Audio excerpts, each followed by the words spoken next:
ሰላም የቢዝነስ ባለቤት ሆኖ በዲጂታል ማርኬቲንግ ብዙ ጥረት ተደርጎ ውጤት ማጣት በጣም ያበሳጫል። ዛሬ የምናየው ነገር ግን ያን ሁሉ ጥረት ወደ እውነተኛ ትርፍ እንዴት መቀየር እንደሚቻል ነው። እሺ እስቲ እንጀምር። እስቲ እዚህ ጋር ቆም ብለን እናስብ። እስካሁን ማንም ያልነገረን የኢትዮጵያ ማርኬቲንግ ትልቁ ውሸት ምን ይሆን? ይህ ጥያቄ በቃ ብዙዎቻችን ስለ ዲጂታል ማርኬቲንግ የምናስበውን ነገር ሙሉ ለሙሉ ነው የሚገለብጠው።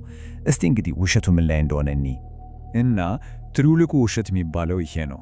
ብዙዎቻችን ዲጂታል ማርኬቲንግ ስንል ፌስቡክ ላይ ቪዲዮ መለቀቅ፣ ቲክቶክ ላይ ፖስት ማድረግ ይሄ ብቻ ይመስለናል። ግን እውነታው ከዚህ በጣም ይራቃል። ልዩነቱን በደንብ እንመልከተው። ፖስት ማድረግ ማለት ዝም ብሎ የሆነ ነገር ኦንላይን ላይ ማስቀመጥ ነው በቃ። ማርኬቲንግ ግን ኦሆ እሱ ሌላ ዓለም ነው። የሰውን ስነልቦና መረዳት ነው፣ ሳይንስ ነው።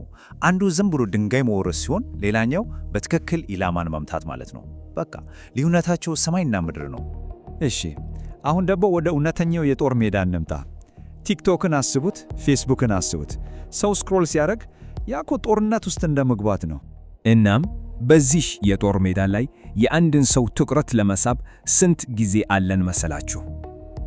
3 ሰከንድ። አዎ 1 2 3። በቃ በዚህ ቅጽበት ውስጥ ካልያዝነው አለቀ፣ እድሉ አምልጧል ማለት ነው።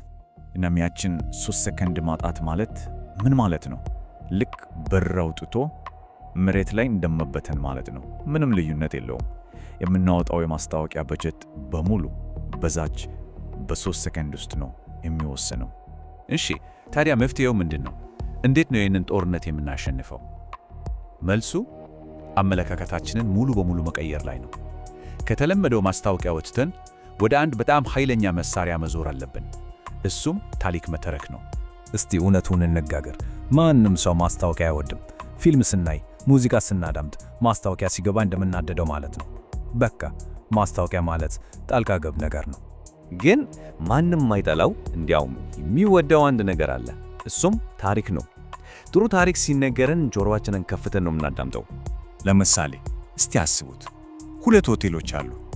አንደኛው አልጋ አለን ብሎ ማስታወቂያ ይሰራ፣ ሌላኛው ደግሞ የማይረሳ የጫጉላ ሽርሽር ትዝታ እያለ ታሪክ ይነግረናል። የትኛው ጋር ነው በደመ ነፍስ የምንሮጠው? በእርግጠኝነት ታሪኩ ወዳለበት ነው። እሺ ታዲያ እኛ ሀገር ላይ የሚሰራ የሚሸጥ ታሪክ ለመስራት ምን ያስፈልጋል? 3 ቁልፍ ነገሮች አሉ። አንደኛ ከባህላችን ጋር መሄድ አለበት።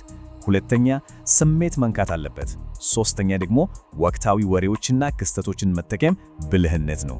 ይሄ ሁሉ ጥሩ ነው፣ ግን እንዴት ነው ታሪክ የምንሰራው የሚል ጥያቄ ይመጣ። ለዚህ ነው ጄምስ የሚባል ሳይንሳዊ ዘዴ ያለው። ዝም ብሎ በደመ ነፍስ ሳይሆን በስሌት የሚሰራ ዘዴ። እሺ የጄምስ ዘዴ 2 ዋና ዋና ክፍሎች አሉት። የመጀመሪያው መንጠቆ ወይም ድሁክ ይባላል። ይሄ ማለት በዛች በ3 ሰከንድ ውስጥ ሰውን በድንጋቴ ወይም በሚገርም ጥያቄ ቆም እንዲል ማድረግ ነው። ስክሮል ማድረጉን እንዲያቆም ማለት ነው። ሁለተኛው ክፍል ደግሞ ስክሪፕቱ ነው። ይሄ ደግሞ ዝም ብሎ ደረቅ መረጃ ይሄ ዕቃ እንዲህ ነው ከማለት ወጥቶ ያንን መረጃ ወደ ድራማ፣ ወደ ሻሽ ታሪክ መቀየር ነው በቃ።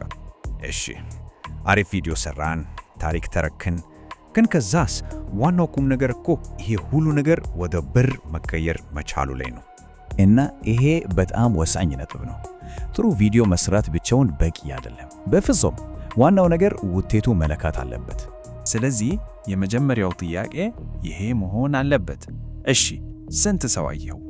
ግን ከዚያም በላይ በጣም አስፈላጊው ጥያቄ መጣ። ስንት ሰው አየው ጥሩ ነው፣ ግን ስንት ሰው ደወለ የሚለው ነው ወሳኙ። ይህንን ምን እንለዋለን መሰላችሁ? የትርፍ ምህንድስና። ማርኬቲንግ ማለት ጥበብ ብቻ አይደለም። እያንዳንዱን እንቅስቃሴ በቁጥር ለክተን እይታን ወደ ብር የምንቀይርበት ኢንጂነሪንግ ነው። ስለዚህ ነገሩን ስናጠቃልለው የቢዝነሳችን ቀጣይ ምዕራፍ የሚወሰነው በዚህ ነው። ይህን አዲስ አስተሳሰብ መቀበል ለህልውናችን ወሳኝ ነው።